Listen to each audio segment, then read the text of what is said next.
Hi friends, कैसे सभी लोग। नमस्कार, स्वागत है आपका ऑब्स्टेट्रिक के ऑनलाइन डिजिटल प्लेटफॉर्म पर। लास्ट क्लास में हमने डिस्कस किया था एंटीनेटल विजिट्स के बारे में। हमने डिस्कस किया एंटीनेटल विजिट्स क्या होती हैं।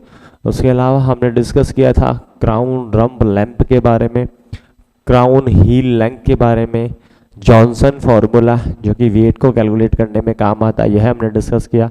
सिम्फाइसिस फंडल हाइट हमने डिस्कस की। ये सारे के सारे वेट, इसके अलावा signs presumptive probable and positive signs, ये हमने लास्ट क्लास में डील कर लिए थे। आज हमारी क्लास नंबर 21 जिसमें हम आपके लिए लेकर आए हैं जब भी प्रेगनेंसी होती है उस समय कौन से लेबोरेटरी टेस्ट हमें करने होते हैं, प्रेगनेंसी में कौन कौन से महत्वपूर्ण टेस्ट हमें परफॉर्म करने चाहिए। तो आइए हम स्टार्ट करते हैं इंपॉर्टेंट टेस्टों के साथ में। लेबोरेटरी टेस्ट इन प्रेगनेंसीज, तो सबसे पहले देखिएगा कौन कौन से टेस्ट हम परफॉर्म करते हैं ऑब्स्टेट्रिक में यानी गर्भावस्था के दौरान। सबसे पहला एक टेस्ट होता है जिसे हम बोलते हैं बेटा ट्राई डॉट टेस्ट। क्या नाम से जानते हैं? Tri dot test. Tri dot test का मतलब यह टेस्ट वह होता है जिसमें हम वायरल मार्करों का अध्ययन करते हैं। Clear? Test for viral markers, समझ में आई? Test for viral marker. Viral marker, जब हम वायरल मार्कर्स का अध्ययन करते हैं, उनका असेसमेंट कराते हैं। गर्भावस्था में पता होना चाहिए कि महिला में वायरल मार्करों की क्या स्थिति है। इसमें मोस्टली हम 3 टेस्ट करते हैं।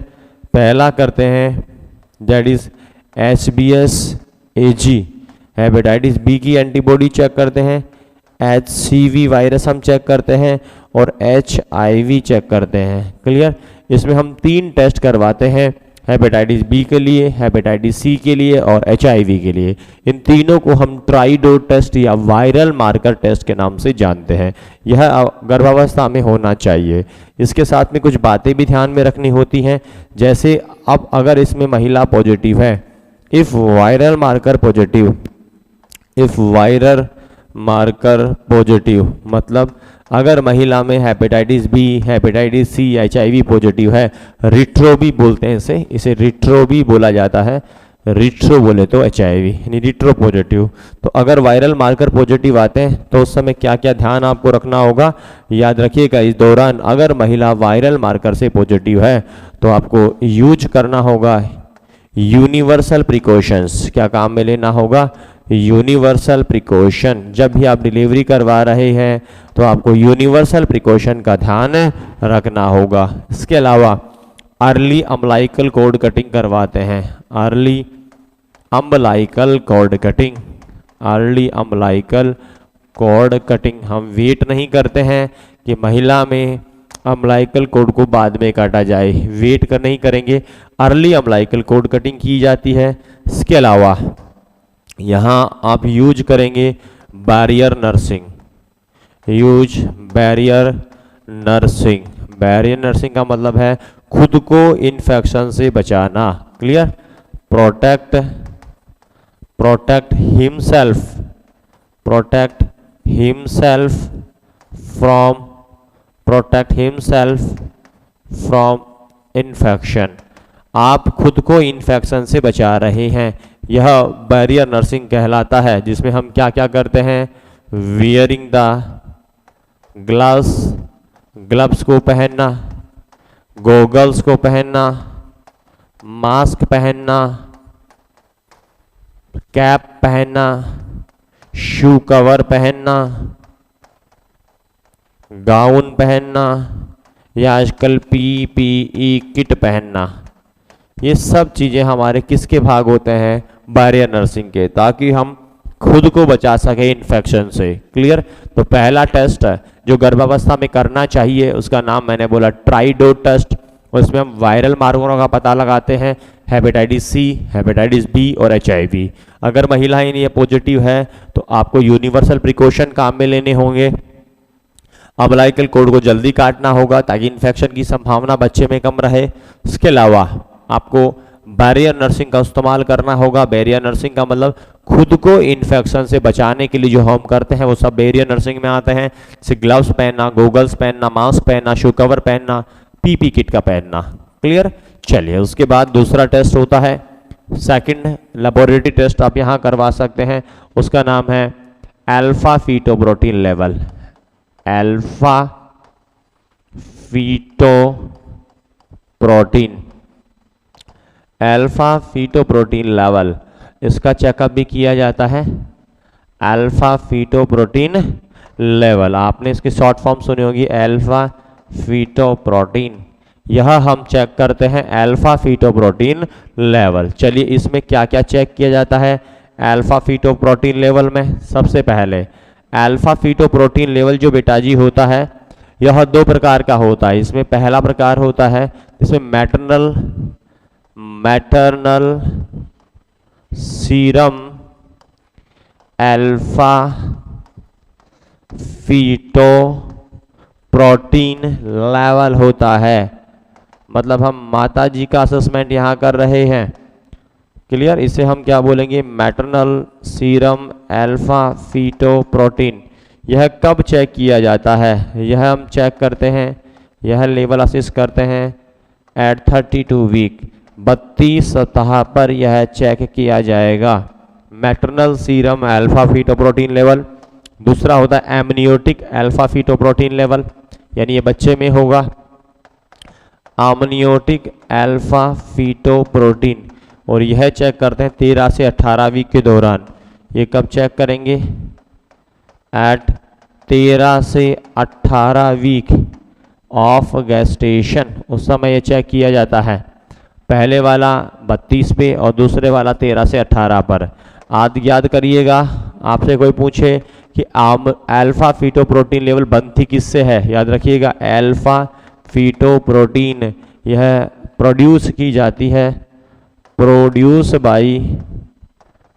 बाय फीटल लीवर, जो बच्चे का लीवर होता है उसी से यह निकाली जाती है, फीटल लीवर के द्वारा यह प्रोड्यूस की जाती है। क्लियर है। नॉर्मल लेवल कितना आता है इसका, नॉर्मल लेवल इसका कितना होता है, याद रखिएगा नॉर्मल इसका 20 mg, 20 mg इसका नॉर्मल लेवल होता है। Maternal serum alpha fetoprotein level, या मैं बोलूँ अल्फा फीटोप्रोटीन लेवल, इसका नॉर्मल अमाउंट तुम्हें कितना देखने को मिलेगा, 20 mg। क्लियर। 20 mg पर लीटर के हिसाब से होता है, 20 mg पर लीटर। इसमें कुछ कंडीशन भी ये पहले भी डिस्कस किए थे। High level increase alpha fetoprotein, बताओ कौन कौन सी अवस्थाओं में बढ़ जाता है अल्फा फीटोप्रोटीन लेवल, तो तुम बताओगे कि यह बड़ा हो सकता है न्यूरल ट्यूब डिफेक्ट में, न्यूरल ट्यूब डिफेक्ट में बढ़ जाता है।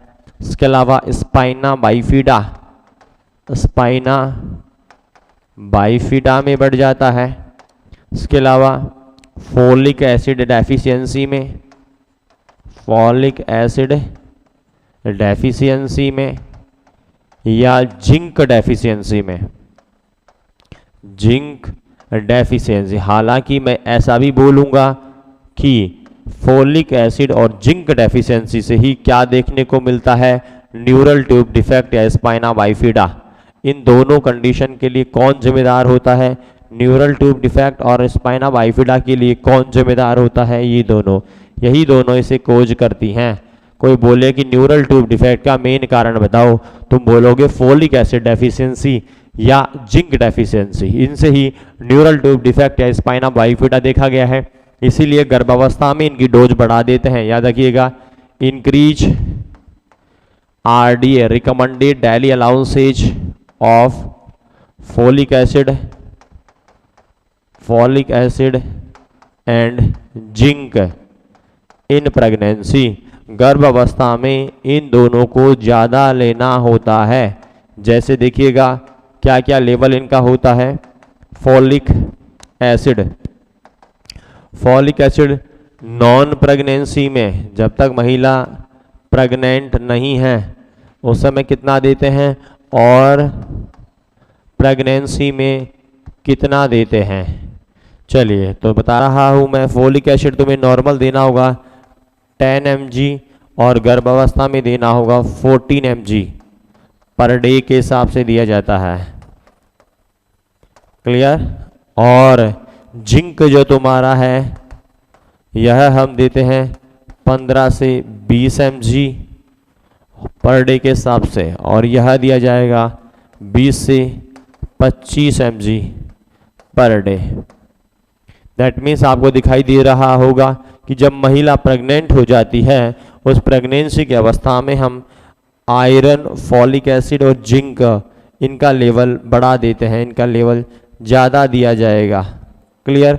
यह इंक्रीज लेवल है। इसके अलावा इसका लेवल कब कम हो जाता है? Clear. Decrease alpha fetoprotein. Alpha fetoprotein level कब कम हो जाता है? तो जवाब देना है डाउन सिंड्रोम में।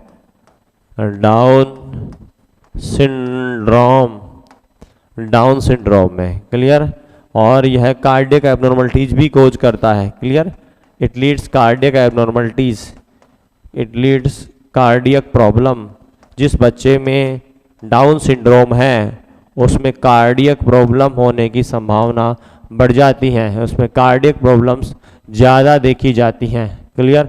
तो आपको कार्डियक प्रॉब्लम्स यहाँ देखने को मिलेंगी। Alpha fetoprotein level, folic acid और जिंक कितना देते हैं? इसके अलावा अल्फा फीटोप्रोटीन लेवल में क्या क्या चेक करते हैं? यह दूसरा टेस्ट मैंने तुम्हें पढ़ाया, alpha fetoprotein level. Maternal serum alpha fetoprotein level 32 week पर चेक करते हैं। एमनियोटिक अल्फा फीटोप्रोटीन लेवल 13 से 18 सप्ताह पर चेक किया जाता है। किससे प्रोड्यूस होता है? बच्चे के लीवर से। नॉर्मली 20 mg पर लीटर के हिसाब से होता है। यह बढ़ जाता है न्यूरल ट्यूब डिफेक्ट और स्पाइना बाइफिडा नाम की बीमारियों में, या फोलिक एसिड या जिंक डेफिशिएंसी। ऐसा भी बोल सकते हैं न्यूरल ट्यूब डिफेक्ट या स्पाइना बाइफिडा का मेन कारण होता है फोलिक एसिड डेफिशिएंसी और जिंक डेफिशिएंसी। इसलिए गर्भ अवस्था में फोलिक एसिड और जिंक ज़्यादा देते हैं, जिंक की गोलियां और फोलिक एसिड की गोलियां दी जाती हैं। हम फॉलिक एसिड लगभग 40 mg देते हैं और जिंक लगभग 20 से 25 mg दिया जाता है। कम कब हो जाता है यह अल्फा फीटोप्रोटीन लेवल? तो जवाब देना है डाउन सिंड्रोम में। और डाउन सिंड्रोम कौन सी बीमारी के साथ जुड़ा हुआ होता है? तो तुम्हारा जवाब होगा कार्डियक प्रॉब्लम के साथ जुड़ा होता है। तीसरा होता है किक काउंट। तीसरा टेस्ट होता है किक काउंट। किक काउंट, इसे कार्डियक काउंट 10 भी बोलते हैं। इसी का नाम होता है Cardiff count 10। Cardiff count 10, Cardiff count 10 बोला जाता है। क्लियर। यह फीटल वेलबींग को चेक करता है। कि क्या चेक करता है? फीटल वेलबींग को चेक। फीटल वेलबींग, बच्चा अंदर सही है या नहीं है, उसे यह चेक करता है। Check fetal wellbeing. नॉर्मली कितने मूवमेंट होने चाहिए, कितने किक होने चाहिए? नॉर्मली होना चाहिए 10 किक होना चाहिए इन 12 आवर। 12 घंटे में बच्चे के 10 मूवमेंट होने चाहिए। Normally 10 kicks in 12 our. 12 घंटे में नॉर्मली बच्चा 10 बार मूवमेंट कर लेना चाहिए, 10 बार किक लगा देना चाहिए। क्लियर। यह फीटल वेलबींग को इंडिकेट करता है और इसे ही हम कार्डिफ काउंट 10 के नाम से जानते हैं। क्लियर है। यह तीसरा टेस्ट हुआ जिसे हम क्या बोल रहे हैं? Kick count. किक काउंट मतलब क्या काउंट कर रहे हो आप इसमें? Count the fetal movement. Fetal movement, बच्चा कितनी बार मूव करता है, कितनी बार किक करता है। किक बोले तो मूवमेंट, उसके मूवमेंट को हम चेक करते हैं। अगर बच्चा मूवमेंट कर रहा है इसका मतलब तुम कह दो कि बच्चा स्वस्थ है, तभी तो वहाँ मूवमेंट कर रहा है। अगर बच्चा कुछ भी एब्नॉर्मलिटी का शिकार होगा तो मूवमेंट नहीं करेगा। तो आप नॉर्मली 12 घंटे में बच्चा 10 मूवमेंट करना चाहिए। यह इसीलिए इसे कार्डिफ काउंट 10 के नाम से भी जानते हैं। क्लियर। चलिए नेक्स्ट टेस्ट, फोर्थ टेस्ट होता है, उसे हम बोलते हैं फर्न टेस्ट। फर्न टेस्ट यह किस लिए किया जाता है? फर्न टेस्ट करने का उद्देश्य हमारा होता है, इसको किया जाता है to check amniotic fluid leakage. Amniotic fluid leakage. Amniotic fluid को लीकेज का पता लगाने के लिए उसका लीकेज का पता लगाने के लिए हम क्या करते हैं, फर्न टेस्ट करते हैं। क्लियर। इसमें क्या होता है देखिएगा, इसमें हम कलेक्ट करेंगे, कलेक्ट विजाइनल और सर्वाइकल सिक्रेशन, विजाइनल और सर्वाइकल सिक्रेशन को कलेक्ट किया जाता है। फिर इसका माइक्रोस्कोपिक अध्ययन करते हैं, देन माइक्रोस्कोपिक एग्जामिनेशन किया जाता है। माइक्रोस्कोपिक एग्जामिनेशन, उस सिक्रेशन का माइक्रोस्कोपिक अध्ययन करते हैं। अगर वहां फर्न टेस्ट प्रेजेंट होता है, if fern pattern is present, fern बोलते हैं पत्तियों को, जो लीव्स होती हैं, लीव्स, उसे बोलते हैं फर्न है। ऐसे फर्न समझ रहे हो, जैसे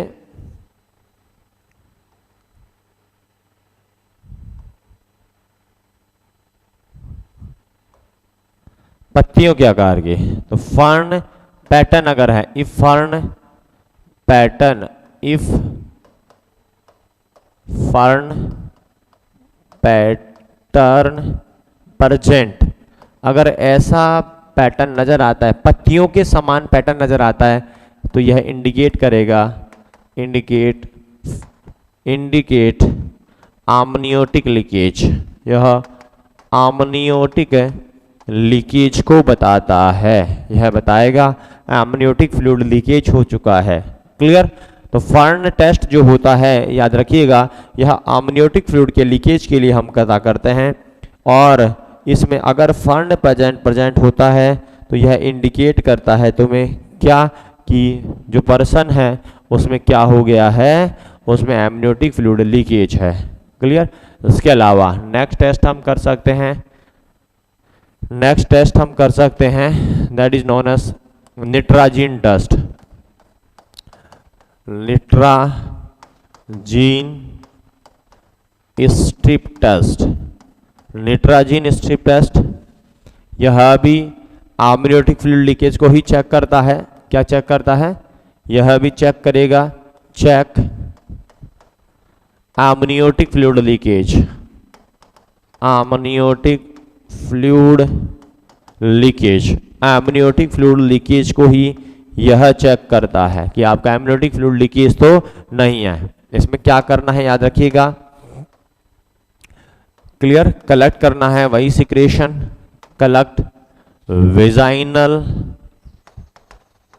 एंड सर्वाइकल सिक्रेशन, विजाइनल और सर्वाइकल सिक्रेशन को कलेक्ट करना है, और फिर उसे मिक्स करना है, mix with nitrazine strip, mixed with nitrazine strip, nitrazine strip के साथ में इसे मिक्स करना है। तो इससे क्या होगा देखिएगा, कलर चेंज होगा। नॉर्मली निट्राजीन येलो कलर की होती है, नॉर्मल निट्राजीन इन येलो कलर, यह येलो कलर की एक स्ट्रिप होती है, पीले कलर की होती है।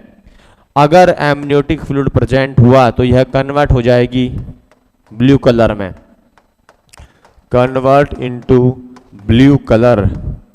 अगर यह ब्लू कलर में परिवर्तित हो गई है, इसका मतलब ये क्या इंडिकेट कर रहा है, यह आमनियोटिक फ्लूइड को इंडिकेट कर रहा है, इंडिकेट आमनियोटिक फ्लूइड, यह आमनियोटिक फ्लूइड को इंडिकेट कर रहा है। Clear.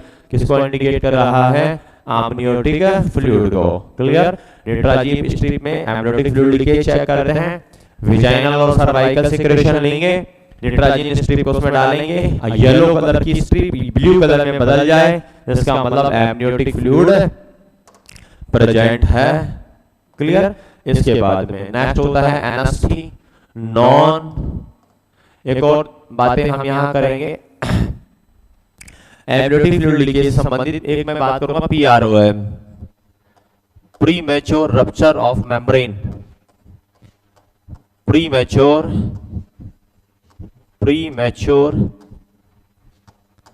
Rupture of membrane, premature rupture of membrane. Premature rupture of membrane का मतलब होता है, क्लियर, कि लीकेज ऑफ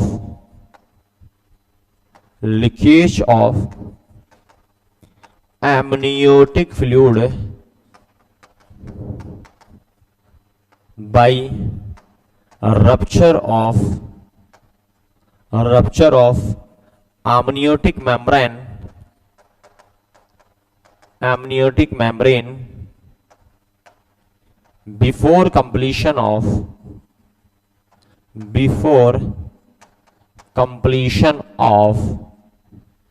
gestational age, मतलब समय से पूर्व अगर एमनियोटिक मेम्ब्रेन रप्चर हो जाए और एमनियोटिक फ्लूइड बाहर निकल जाए तो वह PROM कहलाता है, pre mature rupture of membrane. यह दो प्रकार का हो सकता है, PROM दो प्रकार का देखने को मिल सकता है हमें, टर्म PROM और pre term PROM। Pre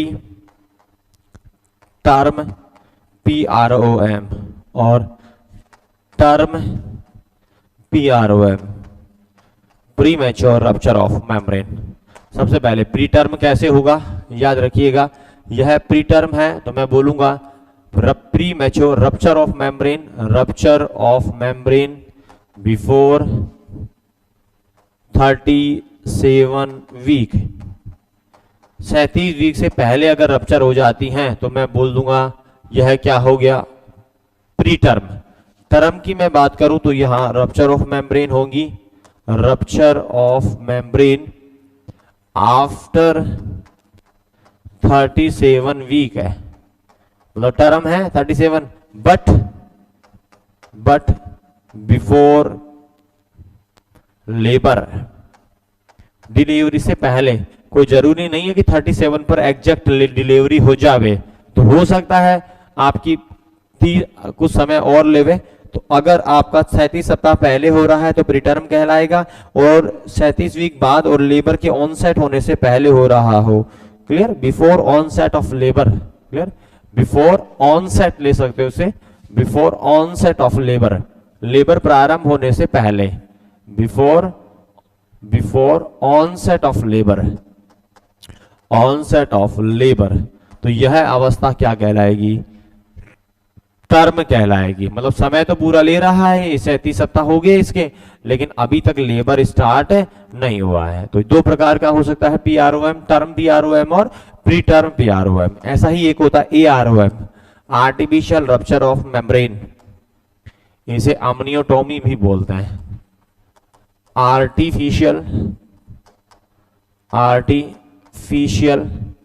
rupture of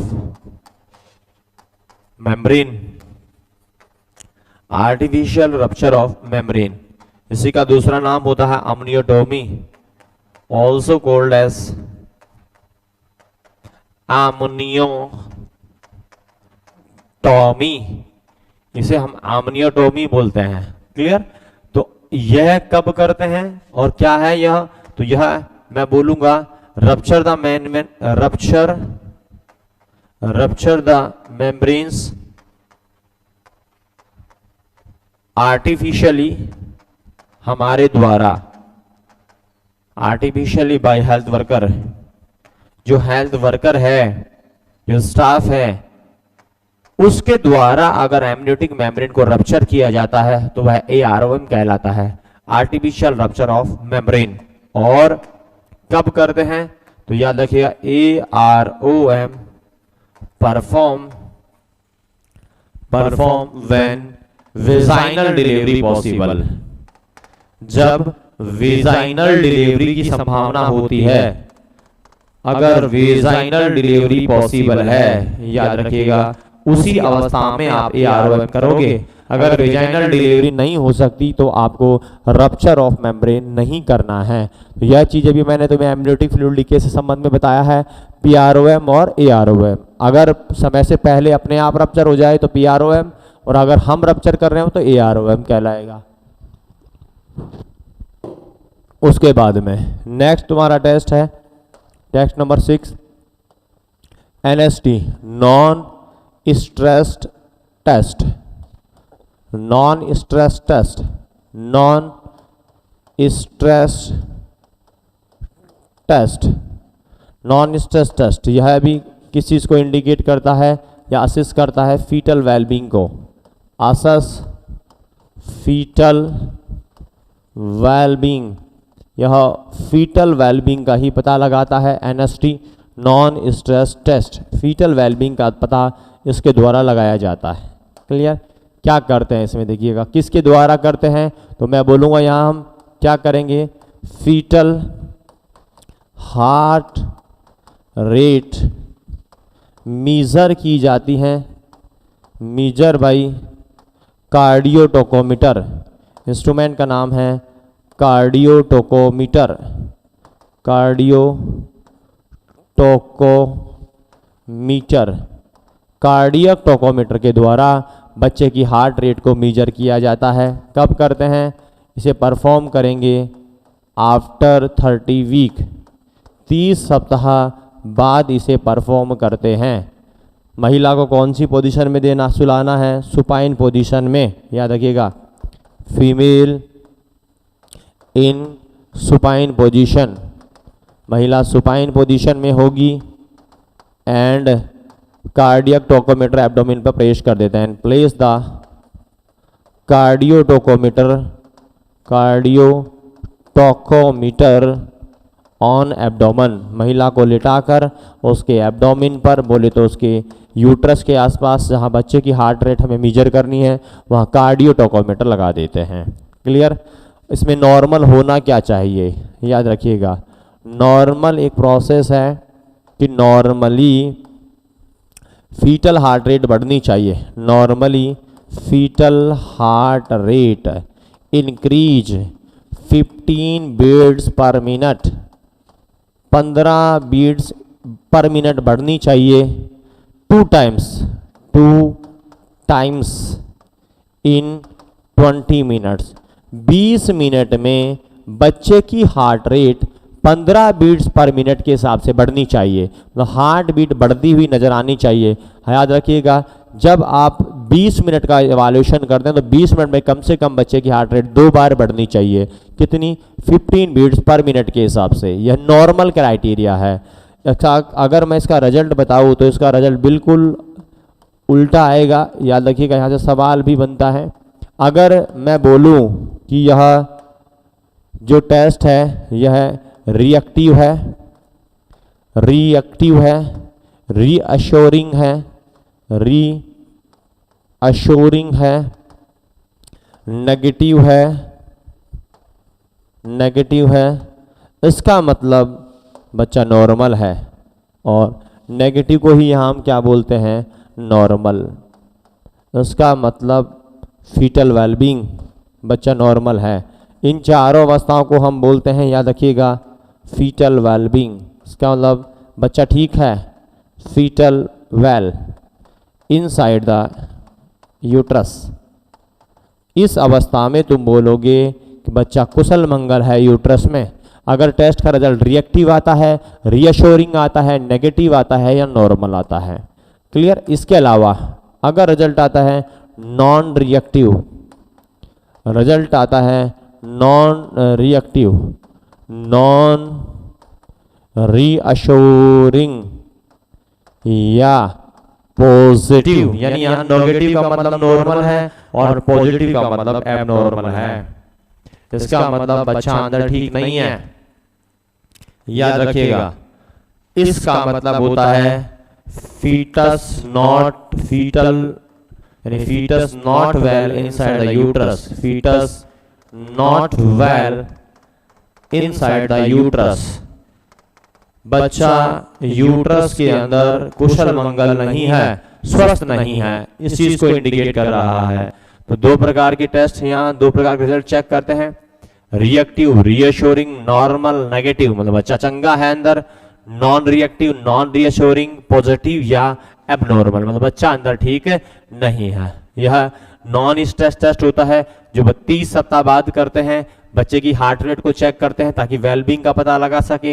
instrument का नाम कार्डियक टोकोमीटर होता है। महिला को सुपाइन में लिटाया जाता है और फिर इस टेस्ट को परफॉर्म कर लेते हैं। नॉर्मली 15 बीट्स यानी 15 हार्ट रेट बढ़नी चाहिए। कितने बार? 2 बार। कितने मिनट में? 20 मिनट में। क्लियर? इसके बाद नेक्स्ट टेस्ट हम करते हैं CST, contraction stress test. Contraction stress test, contraction stress test. पहली वाली में हमने कोई कॉन्ट्रैक्शन नहीं करवाया था, मतलब बच्चे में हमने कोई एबनॉर्मल कंडीशन पैदा नहीं की थी। सिंपल हमने डायरेक्टली चेक किया कि बच्चे में कैसा मूवमेंट होता है, हार्ट रेट घट रही है बढ़ रही है। लेकिन यहां हम यूट्राइन कॉन्ट्रैक्शन कराकर फिर चेक करेंगे। इसमें क्या चेक करते हैं? इसकी यह भी चेक करता है assess the fetal wellbeing, assess the fetal wellbeing. Fetal wellbeing मतलब बच्चे का ही पता इसमें लगाया जाता है। करते क्या है इसमें, याद रखिएगा। इसमें चेक करेंगे, check the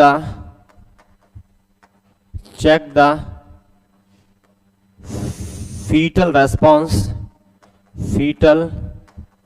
response with increase uterine contraction, increase uterine contraction. मतलब मैं ऐसा बोलूंगा कि यूट्रस के कॉन्ट्रैक्शन के साथ साथ बच्चे पर क्या प्रभाव पड़ रहा है, इसलिए कॉन्ट्रैक्शन स्ट्रेस टेस्ट बोला गया है कि क्या बच्चा कॉन्ट्रैक्शन को मैनेज कर रहा है या नहीं कर रहा। इसे चेक करने के लिए करते हैं कॉन्ट्रैक्शन स्ट्रेस टेस्ट। तो सबसे पहले क्या करना होगा तुम्हें? Number first, increase uterine contraction. आप यूट्राइन कॉन्ट्रैक्शन बढ़ाओगे। इंक्रीज यूट्राइन कॉन्ट्रैक्शन किसके द्वारा बढ़ाते हैं? याद रखिएगा, बाय ऑक्सीटोसिन, बाय एडमिनिस्ट्रेशन या administer oxytocin, by administer oxytocin. Oxytocin नाम का हार्मोन यूट्राइन कॉन्ट्रैक्शन करवाता है। यह देना होगा महिला में ताकि यूट्रस का कॉन्ट्रैक्शन हो। नॉर्मल कितने कॉन्ट्रैक्शन होने चाहिए? 3 कॉन्ट्रैक्शन। नॉर्मल कितने कॉन्ट्रैक्शन होने चाहिए? याद रखिएगा, नॉर्मल अगर ज्यादा कॉन्ट्रैक्शन होता है तो यूट्रस परफोरेट कर जाएगा, खत्म हो जाएगा तुम्हारा। याद रखिएगा 3 कॉन्ट्रैक्शन इन 10 मिनट्स नॉर्मल होते हैं। क्लियर? नॉर्मल कॉन्ट्रैक्शन कितने होने चाहिए इसके बाद में? तो मैं जवाब दूंगा नॉर्मल कॉन्ट्रैक्शन होने चाहिए 3 कॉन्ट्रैक्शन इन 10 मिनट्स। 3 कॉन्ट्रैक्शन, 3 कॉन्ट्रैक्शन होने चाहिए इन 10 मिनट्स। 10 मिनट में तुम्हारा यूट्रस 3 बार कॉन्ट्रैक्ट कर देना चाहिए। क्लियर? अगर यह कॉन्ट्रैक्शन 6 से ज्यादा बार चला जाता है, क्लियर, ग्रेटर देन 6 कॉन्ट्रैक्शन इन 10 मिनट्स, अगर 10 मिनट में 6 बार से ज्यादा कॉन्ट्रैक्ट करने लग जाए तो हम इसे बोलेंगे hyper stimulation of uterus. Hyper stimulation of uterus मतलब आपका यूट्रस ज्यादा स्टिमुलेट हो गया है। और ये क्या कोज कर सकता है? याद रखिएगा, कोज यूट्राइन रप्चर। कोज यूट्राइन रप्चर मतलब तुम्हारा यूट्रस रप्चर भी हो सकता है। क्लियर? तो अगर कोई तुम्हें कहे कि इस टेस्ट में क्या ध्यान रखना चाहिए, यूट्राइन कॉन्ट्रैक्शन का भी ध्यान रखना होगा। आपको इतना ही ऑक्सीटोसिन देना है कि लगभग 10 मिनट में 3 बार कॉन्ट्रैक्ट कर ले। ऐसा नहीं कि आप ज्यादा दे दिए हो, ज्यादा ही इंटरनेशनल यूनिट तुमने ऑक्सीटोसिन की दी, यूट्रस ज्यादा कॉन्ट्रैक्ट करना लगा और रप्चर हो जाएगा। क्योंकि याद रखिएगा हाइपर स्टिमुलेशन का मेन कारण ऑक्सीटोसिन हार्मोन ही होता है। तो अगर आप चेक कर रहे हो प्रॉपर्ली, अगर 3 कॉन्ट्रैक्शन आ रहे हैं दैट मींस अवस्था नॉर्मल है। 6 से ऊपर पहुंच गया मतलब यूट्रस रप्चर हो सकता है और hyper stimulation of uterine contraction देखने को मिल रहा है। क्लियर? यह करने के बाद फिर हम चेक करेंगे, रिजल्ट इसका निकालेंगे। रिजल्ट में देखिएगा हमने क्या चेक करना है? No late deceleration, no late deceleration, no late deceleration. Deceleration का मतलब है हार्ट रेट नहीं घट रही है। याद रखिएगा, no decrease fetal heart rate with uterine contraction.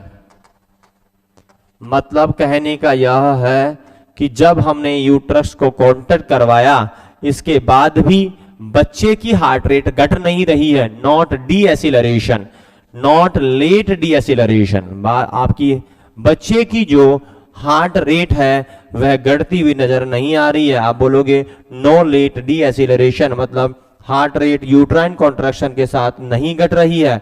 इसका मतलब तुम बोलोगे baby tolerate the stress very well. ये क्या इंडिकेट कर रहा है? Fetus tolerate the contraction very well. मैं बोलूंगा कि फीटस इस अवस्था में क्या कर रहा है? फीटस टॉलरेट कर रहा है, tolerate the contraction very well, contraction very well. आपका जो यूट्रस है बड़ी आसानी से इसे बच्चा है वह यूट्रस के कॉन्ट्रैक्शन को मैनेज कर रहा है।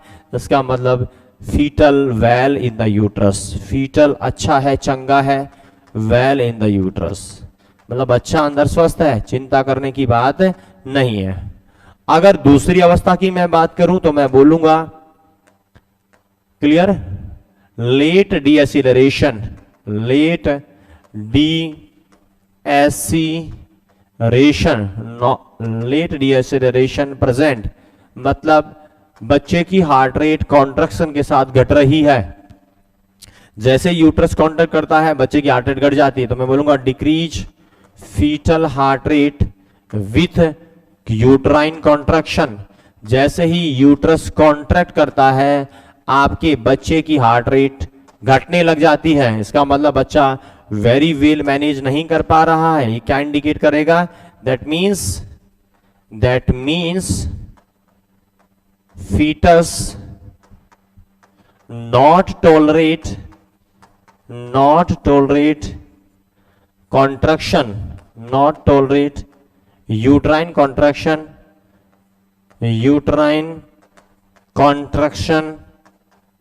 very well effectively।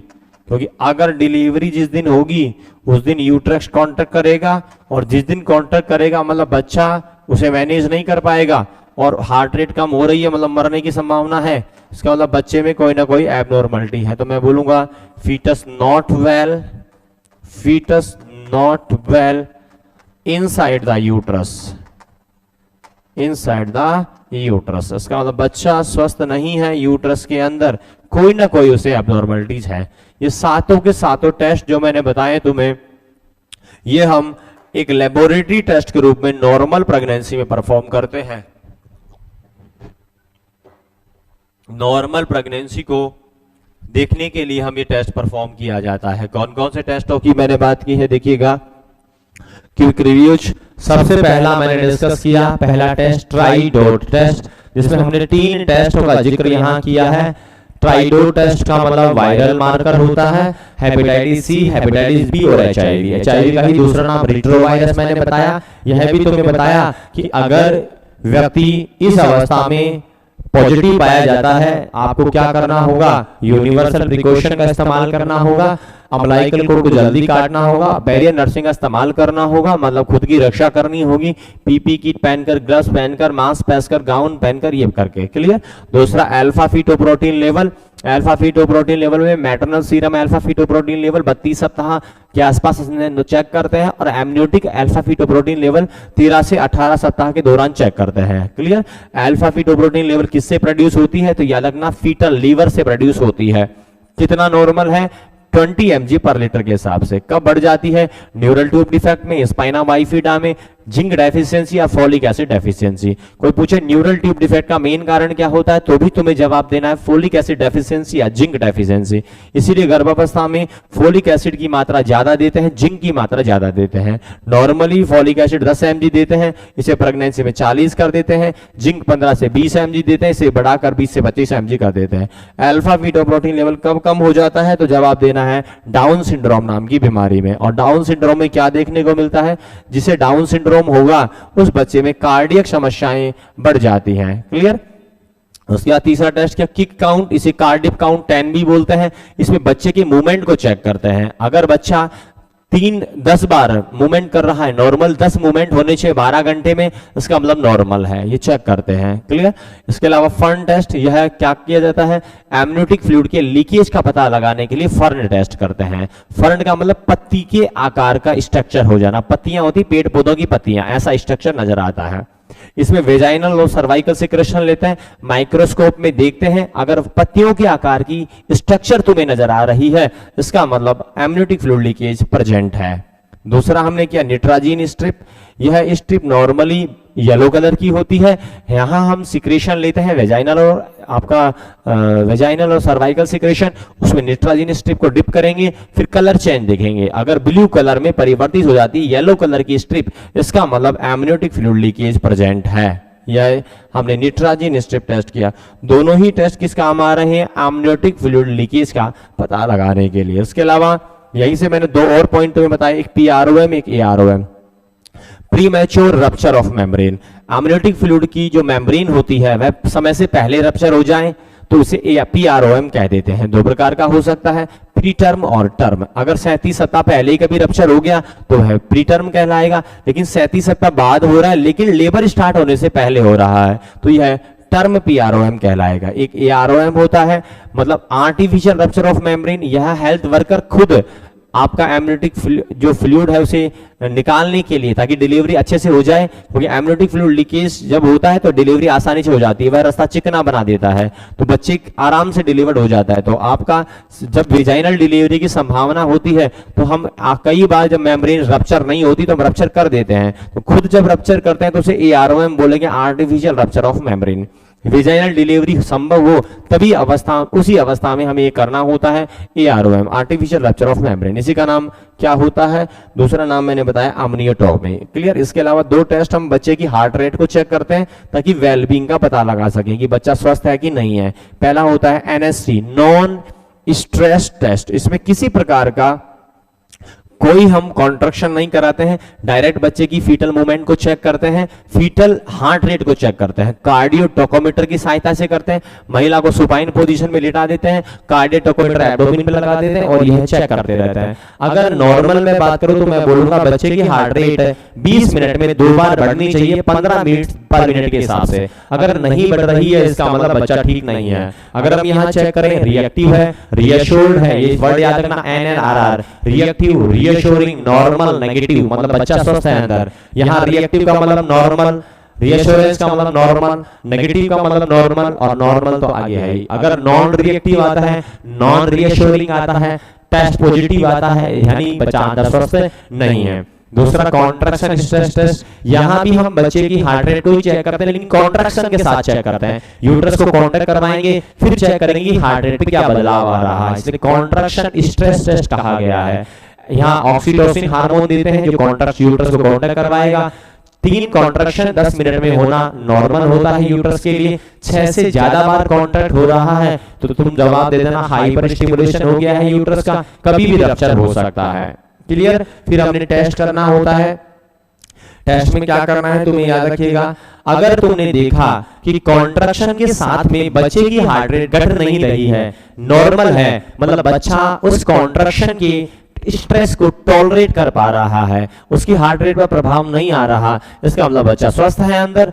अगर आपने जैसे ही यूट्रस को कॉन्टैक्ट करवाया बच्चे की हार्ट रेट घटने लगी, आप कह दोगे बच्चा मैनेज नहीं कर पा रहा है, मैंने डिलीवरी के समय खतरा है बच्चे का। जब तुम डिलीवरी करवाओगे यूट्रस कॉन्ट्रैक्ट करेगा, बच्चे की हार्ट रेट गिरेगी, मतलब बच्चा डेथ हो सकता है। याद रखना डिलीवरी के दौरान हम सबसे इंपॉर्टेंट चीज क्या ध्यान रखते हैं, कार्डियक मॉनिटरिंग। बच्चे की हार्ट रेट को लगातार मॉनिटर करना होता है। अगर हार्ट रेट डिलीवरी के दौरान घट रही है इसका मतलब बच्चा कॉन्ट्रैक्शन को टॉलरेट नहीं कर पा रहा है। ये टेस्ट हम पहले ही कर लेते हैं कि कहीं ऐसा नहीं हो कि डिलीवरी का समय आए और बच्चा टॉलरेट ना कर पाए, तो क्योंकि उस समय तो कॉन्ट्रैक्शन होना आवश्यक है, बहुत तीव्र गति के कॉन्ट्रैक्शन होंगे तभी तो बच्चा बाहर निकलेगा।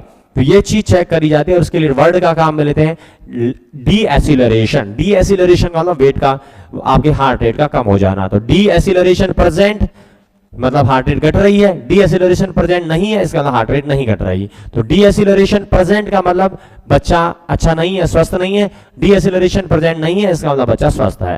क्लियर। ये कॉन्ट्रैक्शन स्ट्रेस टेस्ट होता है। इसी के साथ जो भी लेबोरेटरी इन्वेस्टिगेशन हम करवाते हैं नॉर्मली प्रेगनेंसी वो मैंने कवर्ड किए। मिलते हैं नेक्स्ट सेशन में नई टॉपिक के साथ में। आज के सेशन में इतना ही, धन्यवाद।